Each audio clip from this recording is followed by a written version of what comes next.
Buenas tardes. En compañía de nuestro coordinador académico de Actualices, el doctor Germán Torres, vamos a dar unas preguntas y el doctor Germán dará las respuestas sobre las preguntas más comunes relacionadas con el cierre contable y conciliación fiscal.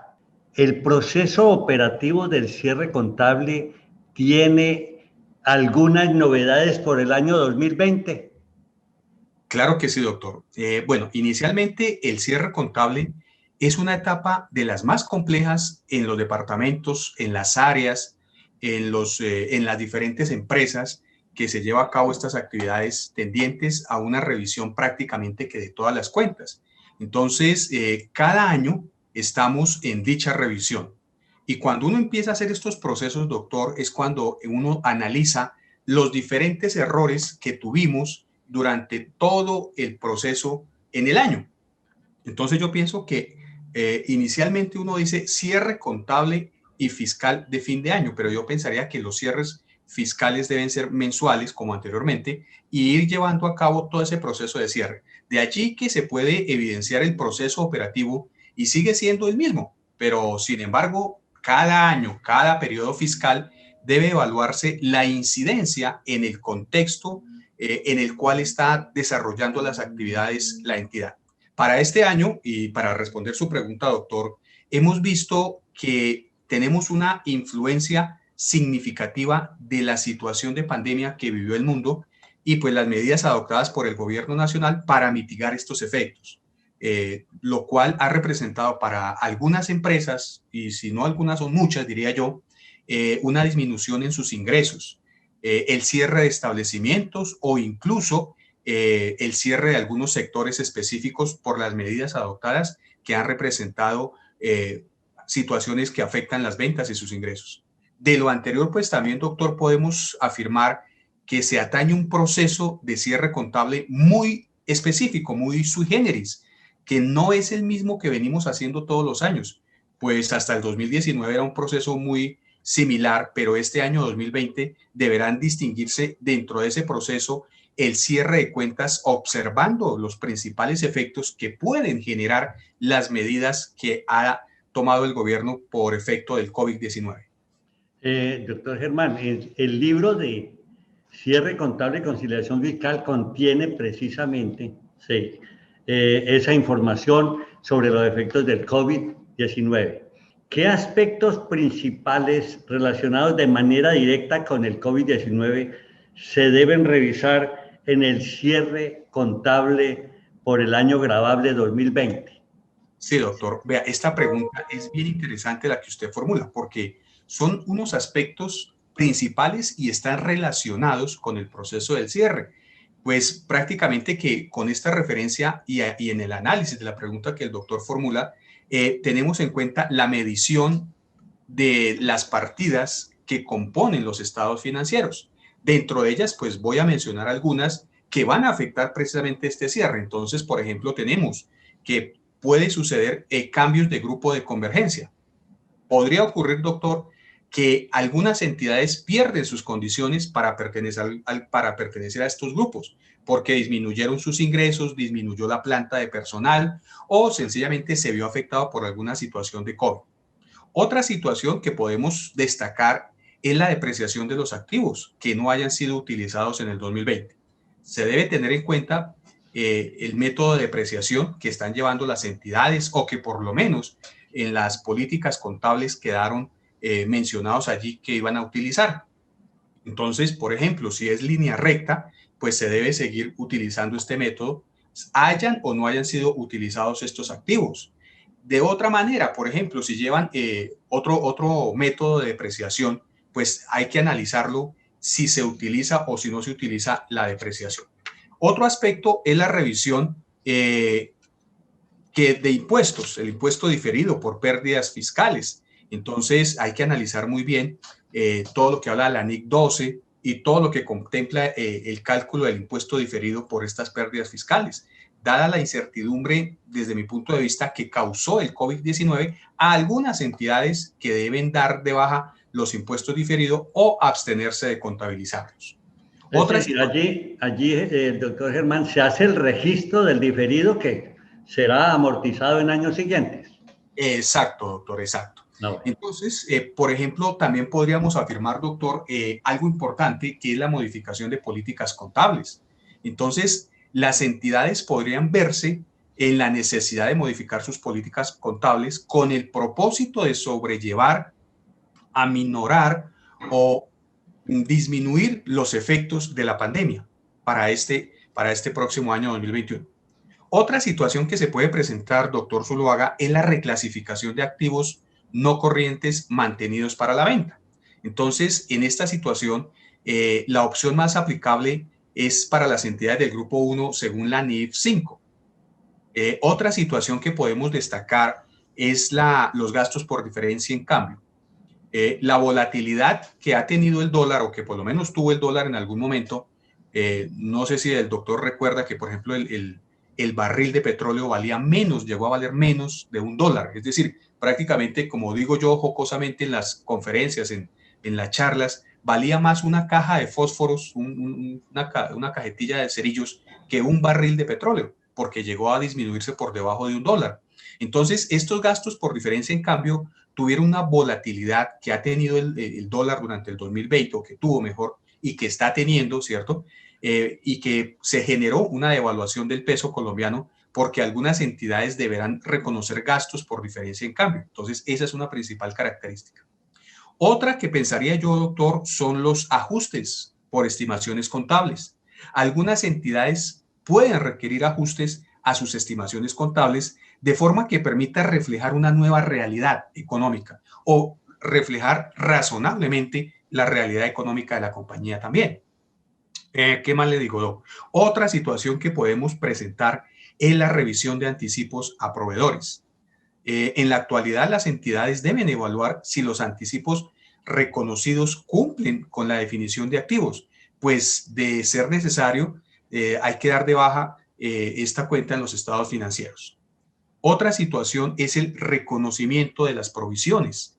Cuando nosotros hablamos de reconocimiento, hay que tener en cuenta que las entidades deben evaluar si los anticipos reconocidos cumplieron o no las condiciones para llevarlos como tal. ¿De acuerdo? Entonces puede generar posibles incumplimientos contractuales que den lugar al reconocimiento de una provisión por incumplimiento. Y algo muy característico que vamos a mencionar aquí y que se menciona dentro del libro, que como le digo, la verdad no he visto uno similar en el mercado, es la contabilización del deterioro de activos. ¿Debido a qué, doctor Zuluaga? A la incertidumbre generada por el COVID, que puede afectar el valor recuperable de los activos, contribuyendo a que se contabilice un deterioro adicional. Ahora bien, miremos, por ejemplo, la contabilización de las donaciones. Cuando de pronto todos escuchamos que el gobierno iba a dar unas donaciones, unas subvenciones, entonces muchas entidades pudieron hacer donaciones de diferente tipo, ¿cierto? Por lo que se deberán contabilizar como un gasto en el estado de resultados y dar de baja el activo, de pronto si tuvieron activo en los estados financieros. Entonces toca mirar desde la parte que hace la donación, cómo es el proceso de la entidad y cómo la otra entidad recibe esa donación. Entonces, pues podemos nombrar muchísimas, pero pues la idea, doctor, es que también dentro del libro están otras cantidades de situaciones que se pueden presentar al cierre del año 2020 por aspectos principales relacionados con el COVID. Está también entonces la revelación de las contingencias, la contabilización de las subvenciones. A mí me parece interesante que hablemos de esas subvenciones del PAEF y del PAP que dio el gobierno. ¿Cuál es su registro? Porque constituye un ingreso para la empresa. Claro, Pero doctor. creo que hay una norma tributaria relacionada con ese tema. Sí, señor, claro. La contabilización de las subvenciones se presentó sobre todo en el año 2020, debido a los aportes de nómina, que era la destinación que el gobierno daba a las diferentes entidades para ayudas proporcionadas para algunas empresas, tales como el PAF y el PAEF, y debían contabilizarse como tal, como una subvención. Entonces, si lo miramos desde el impuesto a la renta, entonces, ¿qué sucede? Este va a ser un ingreso gravable. Si lo miramos para el IVA, este va a ser un ingreso exento. Pero si lo miramos desde el punto de vista tributario del ICA, este ingreso no va a estar sujeto a ICA porque no desarrolló actividades industriales, comerciales o de servicios. Entonces toca mirar desde cada aspecto tributario cómo se comporta estas subvenciones o las donaciones que dio el gobierno a algunas de las empresas. Y contablemente pues estarán en la NIF 20. Muy bien. Hay un detalle que es la posible necesidad de reclasificar los costos indirectos de fabricación, llevándolos a gastos. Sí, claro, doctor. Entonces, ¿qué sucede? Cuando nosotros analizamos la norma, ¿cierto? Hay que analizar si es costo o gasto. Entonces, muy seguramente muchas empresas de producción del sector industrial tienen que reevaluar esa situación, mirar qué tanto afecta el costo, la producción, qué tanto ha afectado el COVID, la incidencia que ha tenido este virus en los estados financieros y, por supuesto, tendrán que reclasificar algunos costos a gastos. Hay también necesidad por efecto del COVID de hacer recálculos del presupuesto del año 2020. Yo no sé qué tanta necesidad habrá, ya será calcular un nuevo presupuesto para el 2021 teniendo en cuenta todos los elementos anteriores. Evidentemente, doctor, ¿qué sucede? Que cuando nosotros manejamos una contabilidad y el presupuesto, hay que mirar lo proyectado versus lo ejecutado. Entonces, pues muy seguramente estos presupuestos, como son de pronto la base para proyectar el año 2021, tendrán que ajustarse pues de acuerdo a la situación vivida en el año 2020 y que llevan las entidades a una situación que diseñen un nuevo modelo y una reestructura dentro de sus estrategias de planeación. Por efecto del COVID, hubo una disminución de los activos que deben entonces tenerse en cuenta en forma razonable. Uy, doctor, esa pregunta muy interesante. ¿Sabe por qué?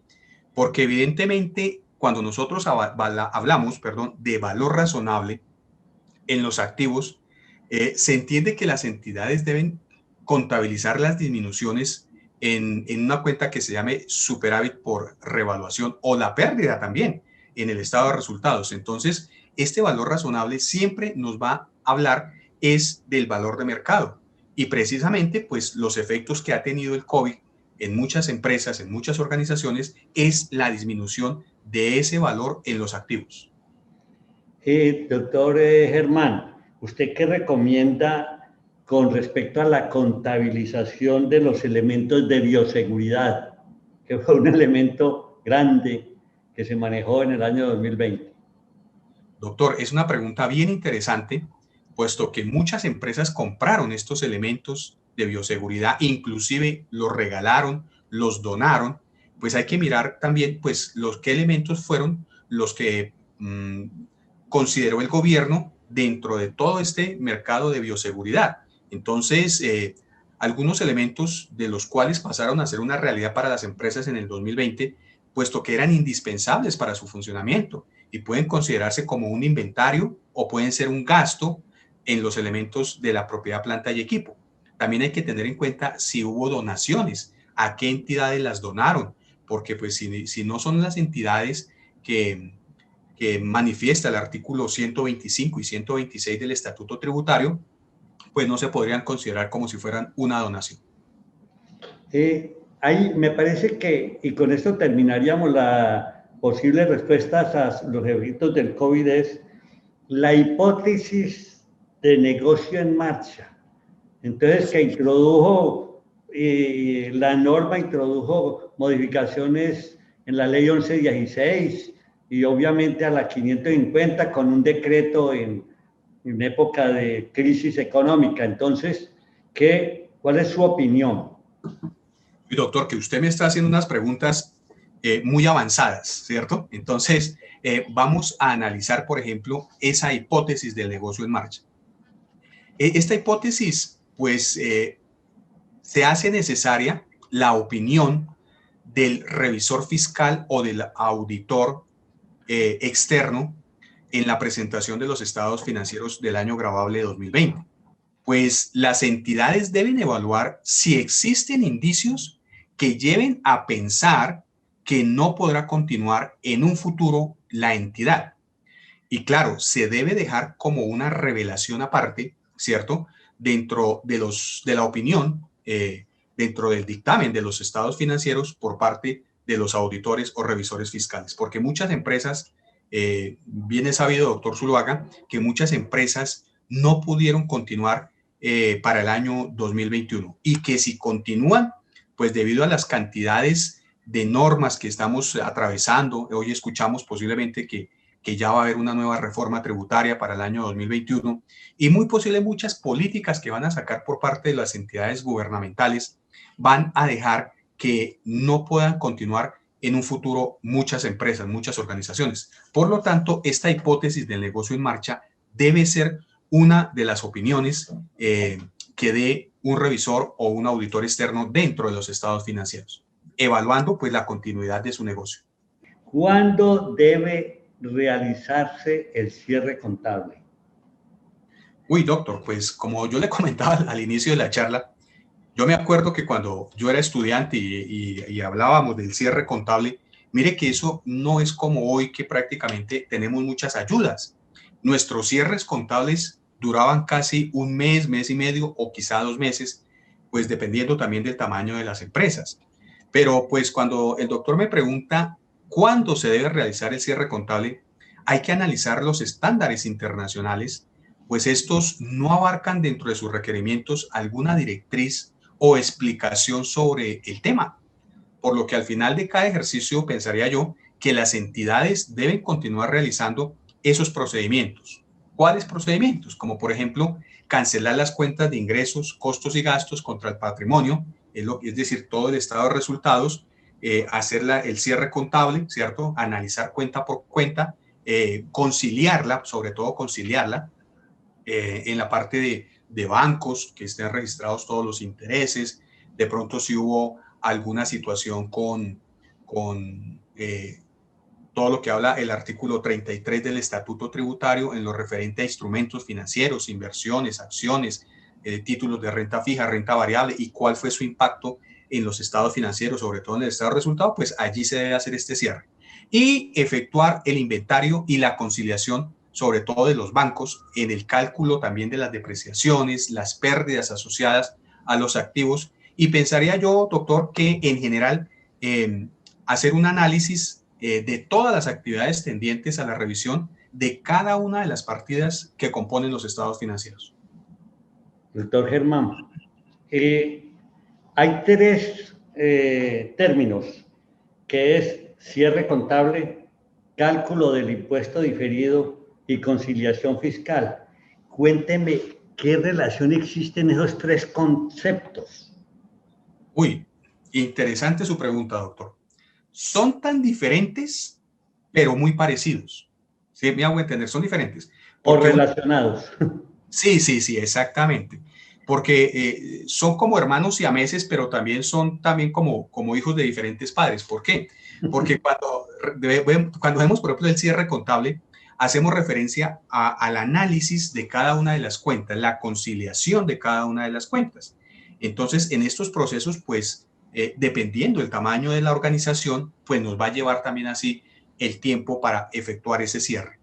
Cuando el doctor me habla, por ejemplo, de la conciliación contable, pues es sencillamente, una vez yo haga el cierre de mi contabilidad, debo pasar a hacer el cierre contable. ¿Por qué? Porque hay situaciones que me permite la contabilidad, me permite la norma internacional llevarlas a cabo, y otras que me dice el estatuto tributario, la norma local, la norma tributaria, que no lo puedo hacer. Entonces, por ejemplo, yo puedo contablemente depreciar un activo a 80 años, pero la norma tributaria en el artículo 137 me tiene unas limitantes. Entonces, mire que ahí hay una diferencia entre lo contable y lo fiscal. Entonces, mire que son dos cosas diferentes, porque una cosa es la parte contable ya bajo norma internacional, bajo los estándares, y otra bajo los estándares tributarios que tenemos en este momento. Entonces, son dos diferentes. Y cuando el doctor me habla del cálculo del impuesto diferido, pues nosotros debemos analizar las diferencias que son permanentes y temporarias. Hoy en día, pues hay que recordar que pues las diferencias que nosotros vamos a tener en cuenta son las temporarias, en donde nosotros vamos a analizar cómo me impacta esas diferencias temporarias en el cálculo del impuesto diferido, que también debe estar reflejado en los estados financieros. Entonces, mire que son tres cosas diferentes, pero un solo Dios. Y la conciliación fiscal, que es fundamentada en el formato 2516, y que en Correcto. esta publicación precisamente contiene casi todas las 188 diferencias permanentes que se deben tener. En la conciliación fiscal, cuando usted ve el formato, le dan unas partidas y hay unos que dicen otros. Precisamente, si nosotros damos 188 y la llaman fórmula 2530, quiere decir que los demás hay que buscarlos en las publicaciones, hay que buscarlo en este libro y les podrá dar explicación a unas diferencias permanentes que deben ser tenidas en cuenta en la conciliación fiscal. ¿Cuál es la principal recomendación para tener en cuenta en el cierre contable y fiscal del año gravable 2020? Ok, doctor. Bueno, yo quiero antes de pasar a esta pregunta, doctor, recordarle a toda la comunidad contable que estos procesos de cierre, todos estos análisis, todas estas partidas que el doctor habla, pues las vamos a encontrar al detalle, muy desmenuzada en el libro de conciliación contable. Es un panorama. Inclusive con la norma. Sí, sí, doctor, es un panorama contable y tributario en el cual se le están dando todas las herramientas, desde la persona que nunca ha hecho un cierre hasta el profesional que lleva cientos de cierres en diferentes empresas. Entonces es un libro muy desmenuzado donde podemos ver prácticamente el paso a paso, ¿no? Bueno, doctor, entonces el doctor Sulama preguntaba la principal recomendación para el cierre, ¿cierto? Bueno, desde la experiencia, pues yo pensaría que son muchas, pero que se debe tener en cuenta y es evitar errores típicos, porque pues hay ciertos errores que son frecuentes dentro del cierre contable. Entonces, el principal y muy común es el contenido, o que sucede, mejor, no que siempre esté contenido, sino que sucede en las empresas es que se calcula erradamente la utilidad o la pérdida contable, porque lo hicieron con una provisión de renta, tomando la utilidad contable y multiplicándola por la tarifa. Es decir, que mes a mes, por ejemplo, llevábamos una utilidad, digamos, en un periodo, por decir una cifra, de 10 millones y calculábamos 32%. Al siguiente periodo, 20 millones, 32%, y así sucesivamente durante todo el periodo contable. Y en el caso que no hubiera ganancia o no hubiera utilidad, pues sencillamente el contador dice, pues aquí no hubo utilidad, pues cero impuesto. Entonces, ¿qué es lo correcto? Lo correcto es que se hagan los ajustes por presunciones fiscales en cuanto a los resultados para obtener la renta líquida gravable, como por ejemplo los gastos no deducibles, el incumplimiento en los requisitos legales, las rentas exentas, los ingresos no constitutivos de renta, no constitutivos de ganancia ocasional, las rentas exentas, los descuentos, etcétera. Pues todo esto también lo contempla el artículo 26 del Estatuto Tributario, y más aún hoy se deben tener en cuenta los ajustes por estimaciones contables, producto de las aplicaciones de los marcos técnicos normativos contables y en las cuentas del balance, en los cuales no son aceptados fiscalmente. En este punto, doctor, también hay que hacer referencia a aquellos ajustes que precisamente por efectos del COVID-19 no son aceptados fiscalmente, como por ejemplo los deterioros, las provisiones y demás.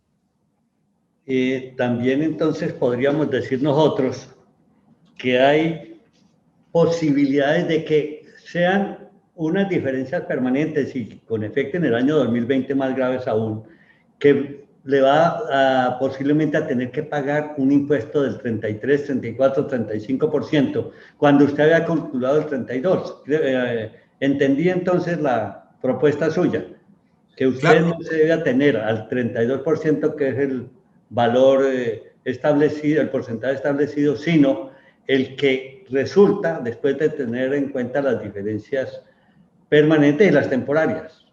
Correcto, doctor. Entonces, ese es uno de los principales errores que cometemos muchos contadores, porque sencillamente nos vamos a la utilidad mensual, calculamos el 32, la tarifa para el respectivo año, pero cuando venimos a hacer el cierre contable y fiscal, nos damos cuenta que hay que tener en cuenta los ingresos no constitutivos de renta, algunos costos que pueden ser no aceptados por la DIAN, los gastos, en fin, hay que hacer prácticamente que volver a calcular esa utilidad.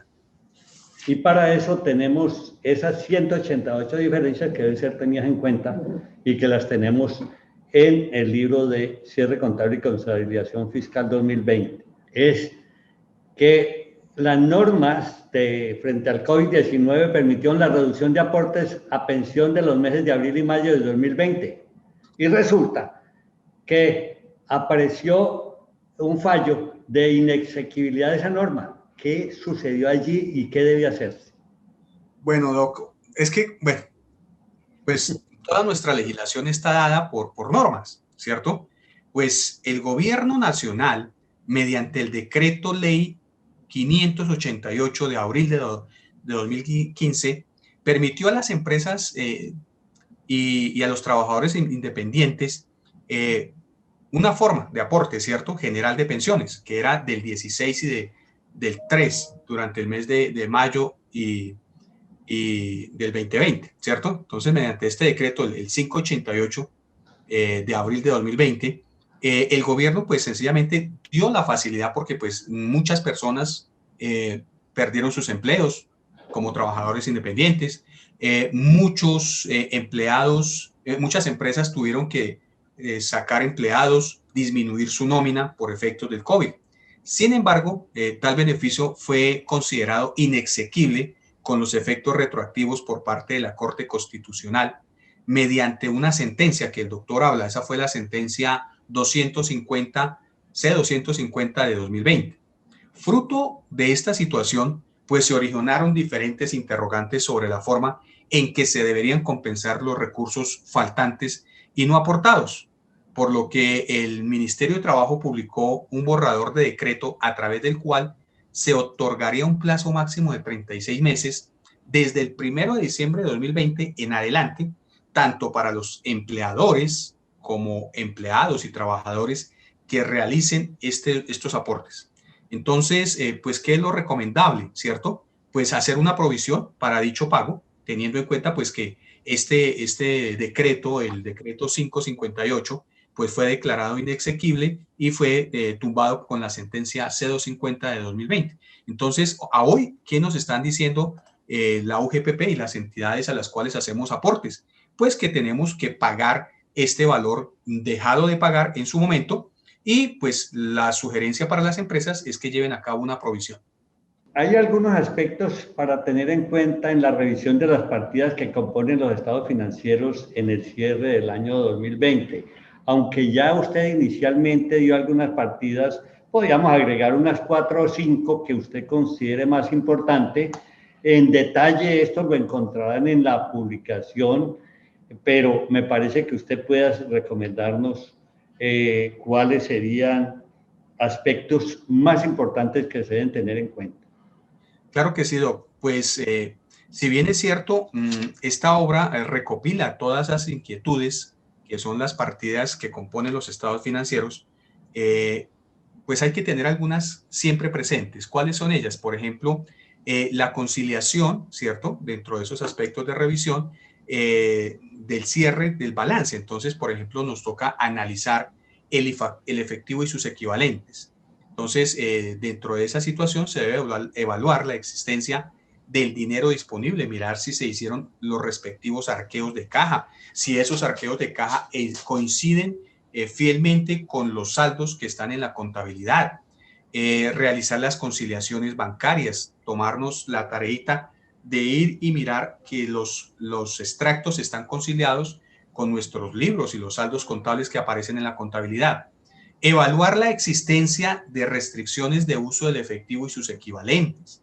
También hay que analizar, por ejemplo, la legalización de los saldos de cajas menores, algunas situaciones que se pueden presentar. Por ejemplo, en las inversiones, doctor Zuluaga, revisar las políticas contables que tiene la entidad frente al reconocimiento de esas inversiones, revisar el enfoque de la entidad del negocio, evaluar la medición inicial, posterior y final de los instrumentos financieros y que estén acordes en principio con el artículo 33 del Estatuto Tributario. También, por ejemplo, mirar la participación que tiene la entidad en otras entidades y cómo se van a distribuir las utilidades o cómo se han tenido, digamos, utilidades retenidas de periodos anteriores. Recordemos que para esto, pues, hoy en día tenemos varias legislaciones del 2016 hacia atrás, 2017 y 18, posteriormente 2019 y ahora 2020. Entonces, pues todo este tipo de activos en inversiones, pues nos toca tener en cuenta la normatividad que se rige en su momento. Otra situación, por ejemplo, los inventarios, analizar las pruebas de deterioro, realizar previamente algunas situaciones de análisis de deterioro de inventarios, porque pues muchas empresas tuvieron que cerrar puertas durante varios meses y pues posiblemente el deterioro se ve presente allí. Determinar si se tiene que dar de baja o no algunas existencias de inventarios. Ahora bien, doctor, las cuentas por cobrar, por ejemplo, se debe realizar Germán, Sí, mi doctor. doctor, es que me parece muy interesante con respecto a inventarios, es que usted debe observar que existan los inventarios.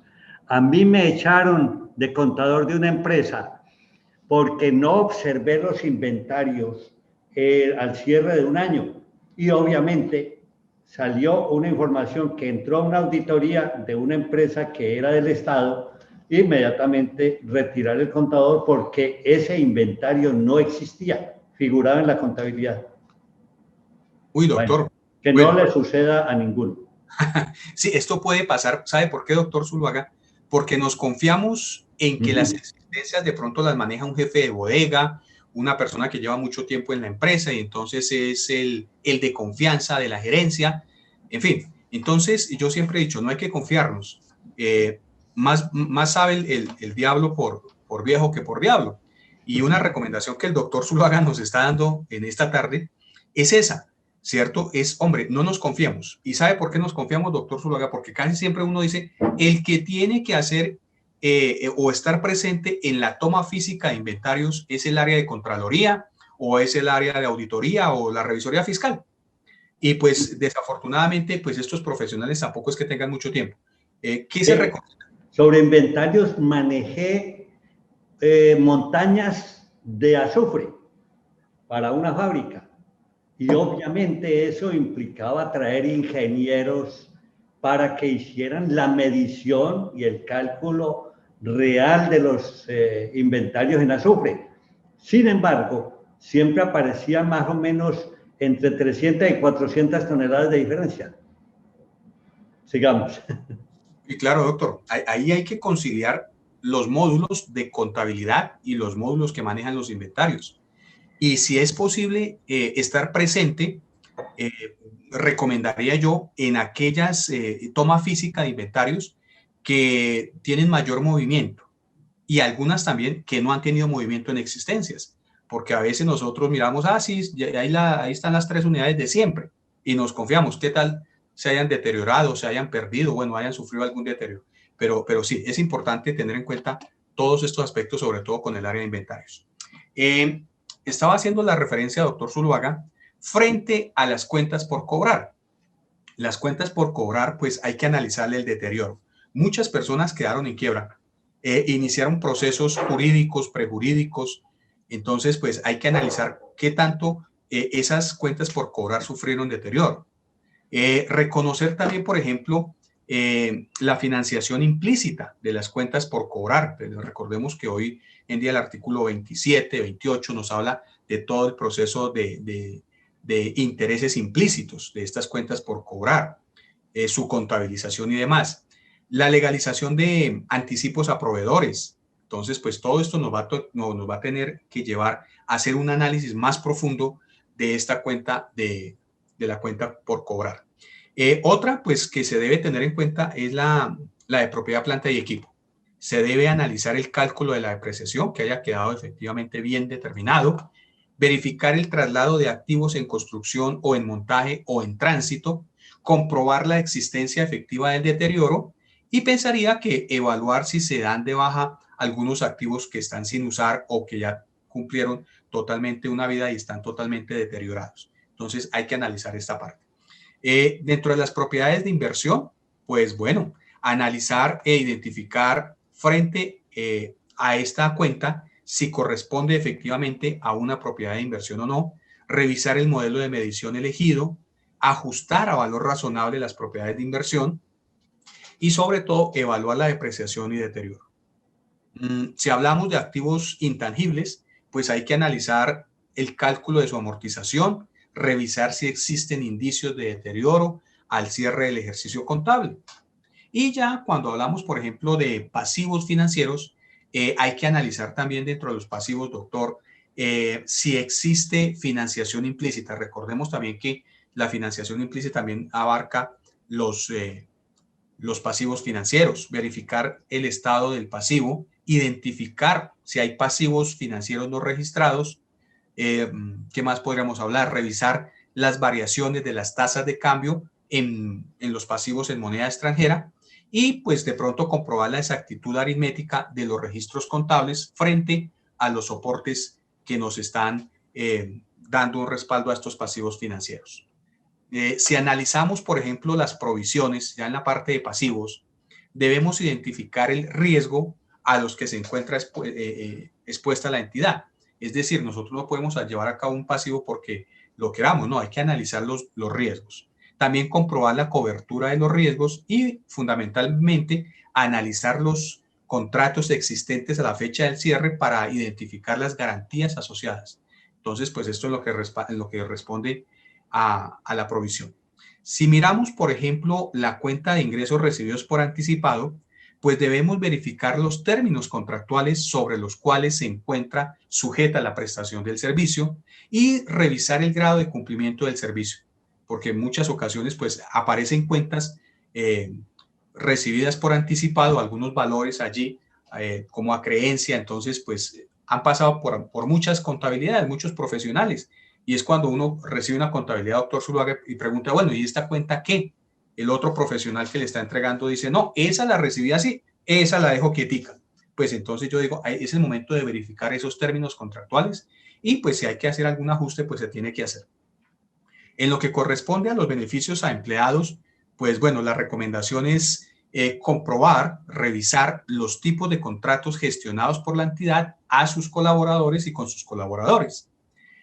También comprobar los beneficios registrados que correspondan a los empleados de la entidad, porque en muchas ocasiones, y la experiencia nos ha dicho, doctor, que se encuentran, por ejemplo, en las empresas, las niñas del servicio doméstico que prestan sus servicios en la casa del gerente. Entonces, están incluidas dentro de la nómina de la empresa. Entonces, hay que verificar este tipo de situaciones que estén bien registrados y que correspondan a los empleados de la entidad. Asimismo, verificar procedimientos utilizados para medir y liquidar esos beneficios a sus empleados y examinar todos los descuentos de nómina que sean procedentes. Porque y también si quedaron las provisiones de final de año, que muchas veces no se calculan bien y al final el pago, por ejemplo, de una de cesantías es diferente a lo que usted provisionó. Entonces, quiere decir que el cálculo de las mismas cesantías e intereses de las cesantías debe hacerse antes en el proceso de cierre. Sí, claro, doctor, porque precisamente una cosa es la provisión y otra cosa es el cálculo ya definitivo. Entonces, anteriormente era lo que nosotros llamábamos consolidar la cuenta de prestaciones sociales, que, uy, eso era un lío porque yo me acuerdo, doctor, que tocaba uno a uno y si manejábamos, por ejemplo, empresas multinacionales, realmente eso era una labor muy dispendiosa y no solamente era para un colaborador, un asistente, nos tocaba sentarnos varios asistentes a hacerle prácticamente un seguimiento a esta cuenta. Así es, ¿no? Bueno, ¿qué más le puedo decir de su pregunta? Bueno, si Con mira... respecto, ahí nos quedó el patrimonio, los ingresos, los costos y gastos. Yo le voy a hacer una propuesta. Terminemos esta primera parte y luego continuamos una segunda parte para que quien escuche pueda descansar un momento y empieza la segunda parte, lo iniciamos de nuevo y reiniciamos hablando precisamente de esta séptima pregunta en la parte del patrimonio, los ingresos, costos y gastos. ¿Está bien, doctor Germán? Y me parece, acepto su propuesta, doctor. Perfecto.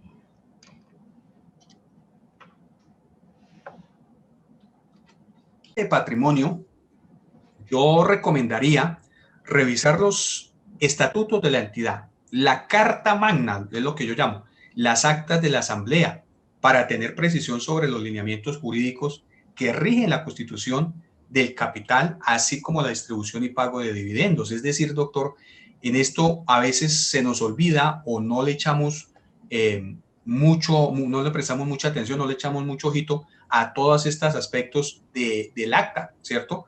De las actas. Y allí muchas veces se toman decisiones muy fundamentales que afectan el patrimonio de la entidad.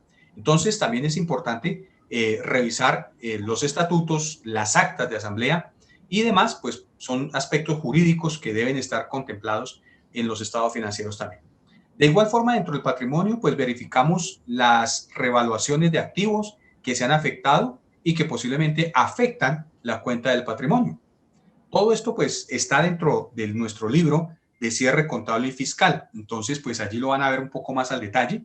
Y otra recomendación para el patrimonio, para la cuenta del patrimonio, es comprobar que los dividendos y su distribución se hayan reconocido correctamente. Que todas estas cuentas que a veces nos causa un dolor en el talón de Aquiles a los contadores, porque es que nos hablan de un capital suscrito, de un capital pagado, de un capital por suscribir, entonces como que no tenemos claro todas estas cositas, entonces pues nos toca tener en cuenta que pues vamos a analizar la parte de dividendos, su distribución y cómo se han contabilizado y reconocido correctamente. Y tener una información, supongamos que usted tiene una sociedad que tiene 20 accionistas o 20 socios, en los cuales cada porcentaje es diferente.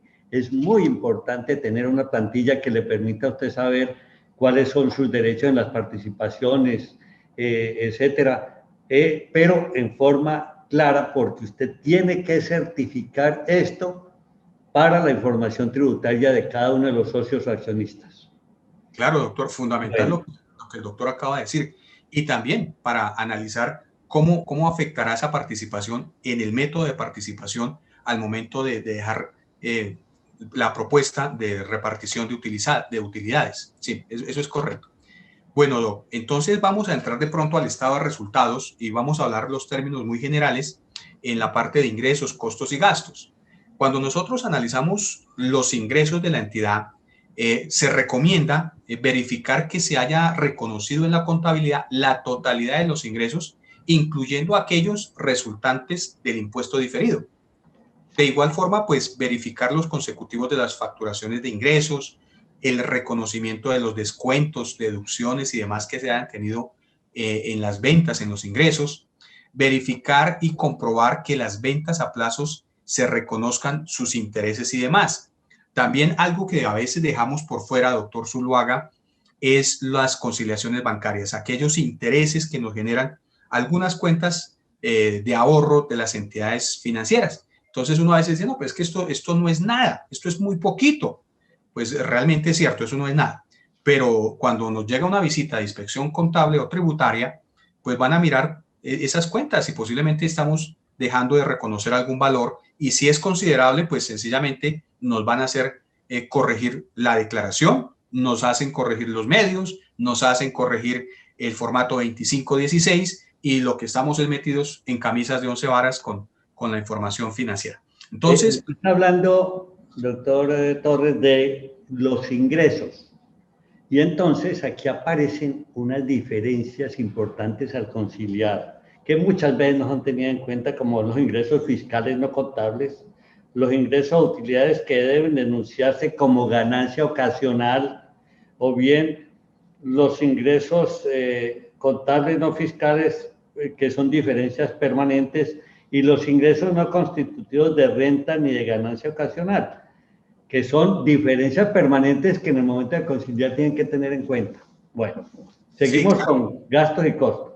Bueno, doctor, dentro de los costos, pues bueno, hay que analizarlo muy bien, ¿no? Los costos, hay que verificar la técnica del costo seleccionada por la entidad, es decir, si está aceptada dentro de los estándares internacionales para pymes. Y hay que analizar y revisar al detalle que se distribuyan correctamente si manejamos costos indirectos de fabricación. Recordemos que una materia, no sé por qué pasa esto en la universidad, doctor, que uno ve costos en la carrera, inclusive yo vi creo que 4 costos. Entonces, cuando uno llega a la parte de los costos, es lo que menos le gusta a los contadores, el análisis de los costos.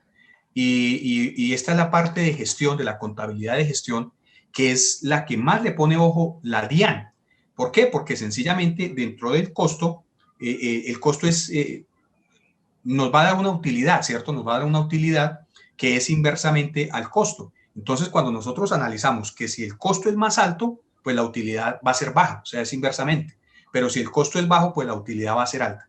A veces nosotros no nos detenemos como profesionales a mirar la distribución de los costos indirectos de fabricación, de cuáles cuentas estamos llevando a esa cuenta de costos y sencillamente, pues como hemos recibido de pronto una contabilidad o ya lo hemos venido haciendo así y la costumbre se vuelve ley, entonces pues no le echamos una miradita. Entonces la recomendación y que estamos haciendo dentro de nuestro libro de conciliación contable y fiscal es que verifiquen la técnica de costeo seleccionada y que revisen cómo se distribuyen estos costos evidentemente en cada una de las organizaciones. Con relación a los costos, en esto nos toman a nosotros ventaja los ingenieros industriales.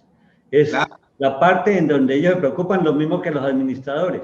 Parece tonto, pero esa parte no somos fuertes los contadores, no hay una formación adecuada con respecto a ese tema.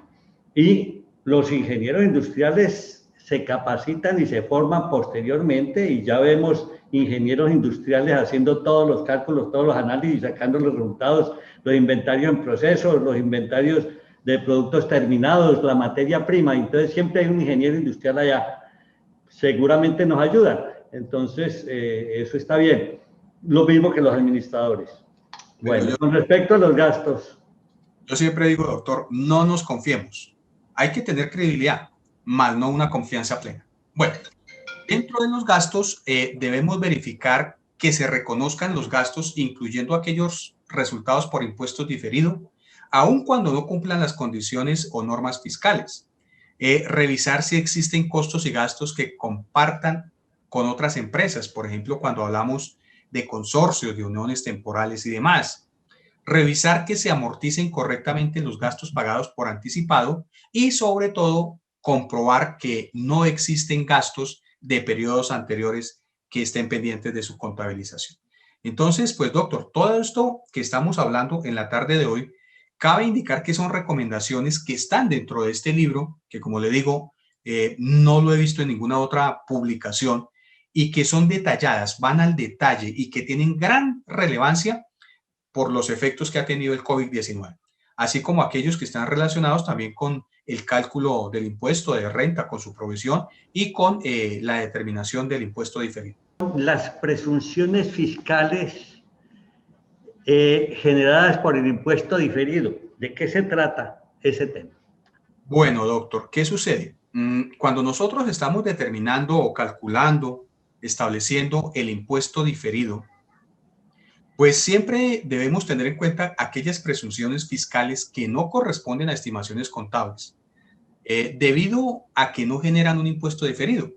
Pues debe tenerse en cuenta que se han generado justamente a partir de las diferencias resultantes por los ajustes originados en la aplicación de los marcos técnicos normativos contables. Y pues estas estimaciones no serán reconocidas fiscalmente como, por ejemplo, la valoración en la propiedad, planta de equipo, las provisiones, entre muchos más. Entonces, cuando nosotros estamos haciendo la determinación del cálculo del impuesto diferido, nos toca tener en cuenta aquellas situaciones o ajustes que por efecto de la implementación, de la aplicación de los marcos técnicos normativos, no nos van a generar ninguna implicación dentro del impuesto diferido.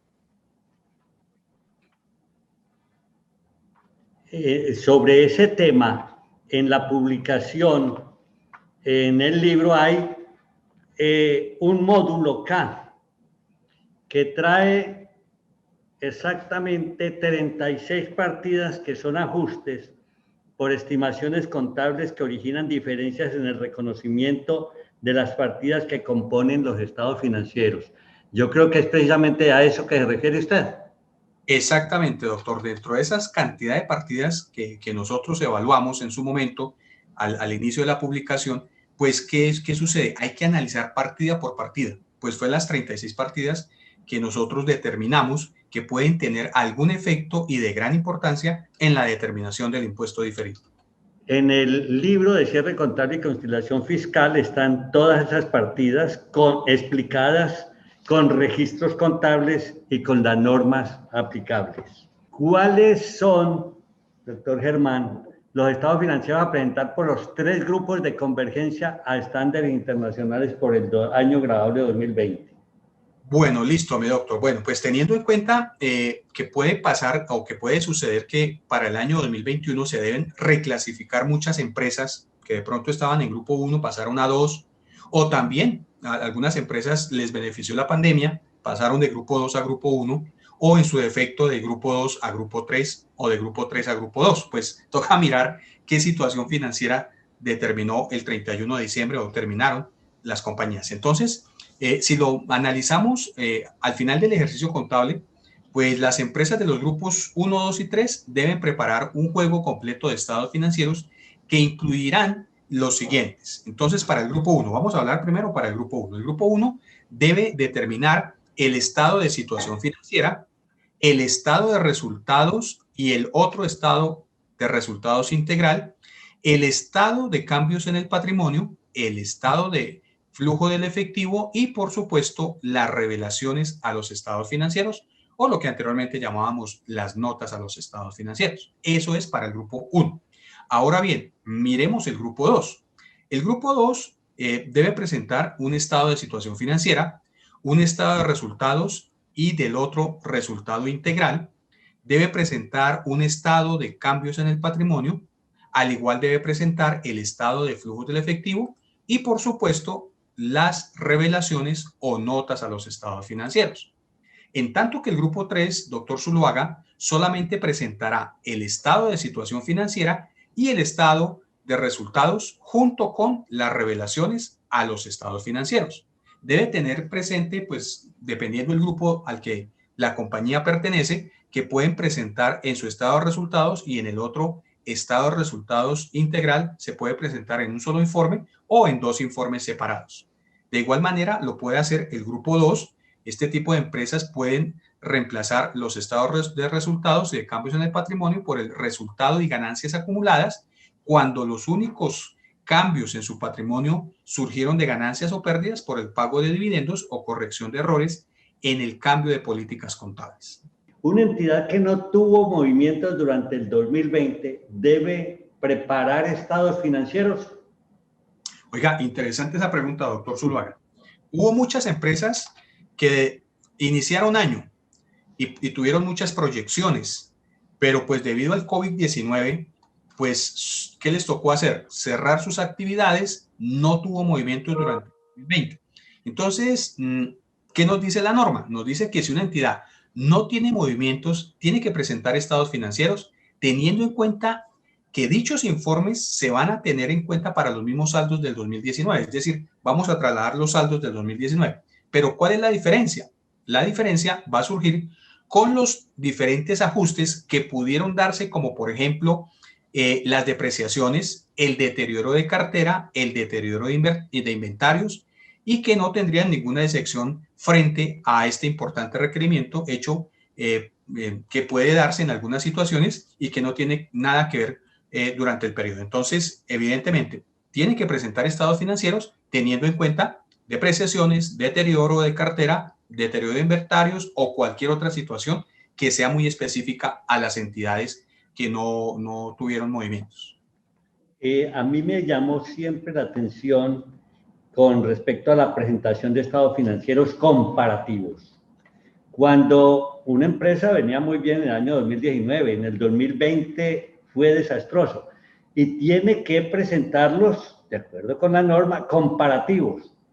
¿qué debo hacer con esa información comparativa cuando por ninguna parte me juega? Es decir, tengo una información en donde tengo 2.000 millones en el año 2019 y en el 2020 me aparecen 100 millones.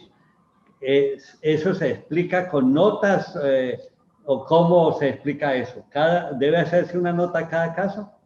Claro, doctor. Entonces, usted sabe que cuando hay este tipo de situaciones, o mejor, de variaciones de una cuenta, y es un valor significativo que varía muy diferente al año anterior, puede ser positivo o negativo, pues casi siempre nosotros hacemos la justificación con una nota, una revelación de qué fue lo que sucedió.